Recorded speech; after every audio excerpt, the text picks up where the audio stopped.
Hello, today I'm going to present with you our research which is on fortifying sugar cookies with prebiotic galacto-oligosaccharides.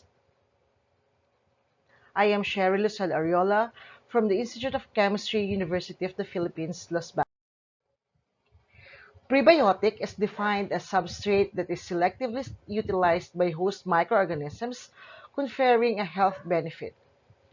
Based on this criteria, prebiotics should be resistant to gastric acidity, to hydrolysis by mammalian enzymes, and to gastrointestinal absorption. It should be fermented by intestinal microflora and should selectively stimulate the growth of beneficial microorganisms.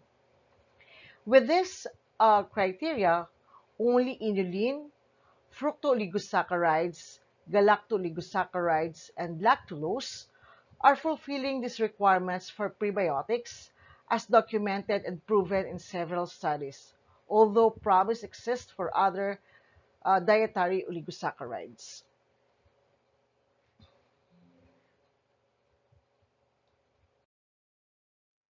Galactooligosaccharides, the one we use in this experiment, is derived from lactose catalyzed by the enzyme beta-galactosidase or lactase.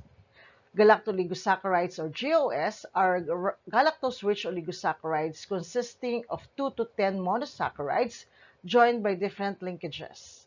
It can either be beta-1,2, beta-1,3, beta-1,4, or beta-1,6. In this slide, you will see some of the components of the galacto-oligosaccharide mixtures that we used in this study. So for this research, what we did is first prepare sugar cookies. Uh, we prepared 4 batches, and these 4 batches consist or have constant amount of butter, granulated sugar, vanilla extract, egg, all-purpose flour. We only varied the amount of GOS in these 4 batches.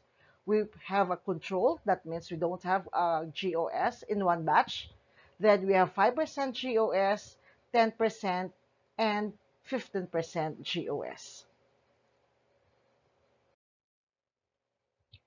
A sample from each batch was turned into puree, and each pureed sample was inoculated with probiotic Lactobacillus reuteri before, and then we analyzed for total plate count. We found out that sugar cookies fortified with 15% GOS showed to increase Lactobacillus reuteri population by 66-fold compared to the control that is without GOS. The sugar cookie samples were also subjected to sensory evaluation to measure the acceptability of the sugar cookies' organoleptic properties. A trained panel of 10 staff members conducted the sensory tests. So each panelist was provided with a sensory scorecard listing the quality attributes such as color, texture, odor, sweetness, creaminess, and overall acceptability of the cookies. Each sensory parameter was scored using a 7-point hedonic scale, 1 being dislike very much and 7 being like very much. You will see from this slide a representative of the different batches. We have here the control. That means without GOS, we have here the 5% GOS, 10% GOS, and 10% GOS. And you have here the rather chart of the average score for GOS fortified sugar cookies. Cookies fortified with 5% GOS exhibited the highest acceptability rating of 7 based on sensory evaluation. The sample had little to no difference in terms of sweetness, odor, and texture, and were generally considered acceptable.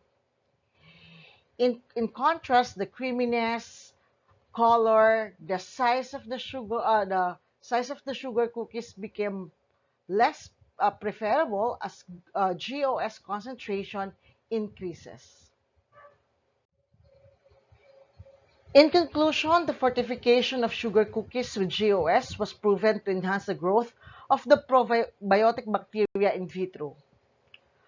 While a larger population of probiotic bacteria correlates to better host health, but the amount of GOS must be carefully considered to avoid the development of adverse effects on the organoleptic properties of food. And lastly, we would like to acknowledge the University of the Philippines Office of the Vice President for Academic Affairs EIDR program for financing this study. Thank you very much.